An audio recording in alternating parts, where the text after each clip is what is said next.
શ્રીમદ ભાગવતમાં લખ્યું છે, પ્રયચ્છતિ ગુરુ પ્રીતો વૈકુંઠમ યોગી દુર્લભમ. તમે ભગવાનની પાસે મોક્ષની માગણી કરો ને તો ભગવાન કહે કે ભાઈ સિસ્ટમ છે ને, પ્રોટોકોલ પ્રમાણે આવો.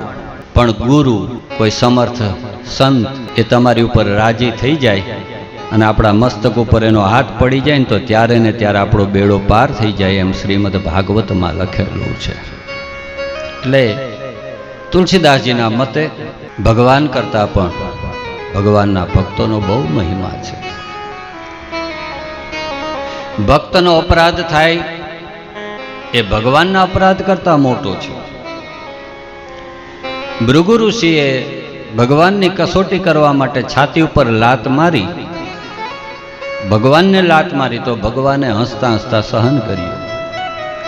આજે પણ તમારા ઘરમાં ભગવાન રામનું સ્વરૂપ હોય કે ઠાકોરજીનું બાલકૃષ્ણનું સ્વરૂપ હશે તો એની છાતીમાં જોશો તો એક પગલું છે, ચરણ ચિહ્ન છે, એ ભૃગુ ઋષિનું છે.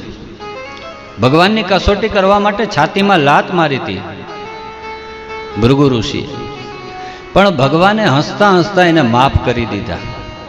ભગવાનને લાત મારી તો પણ સંતો કહે છે કે રાવણે વિભીષણ, જે ભગવાન રામનો ભક્ત હતો, એને લાત મારી તો ભગવાને માફ કર્યો નહીં. આ કથા શું બતાવે છે?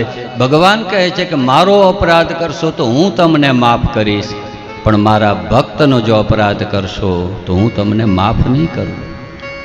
એટલે બહુ આદર કરવો પડે. ભક્તોનો એટલો બધો મહિમા છે.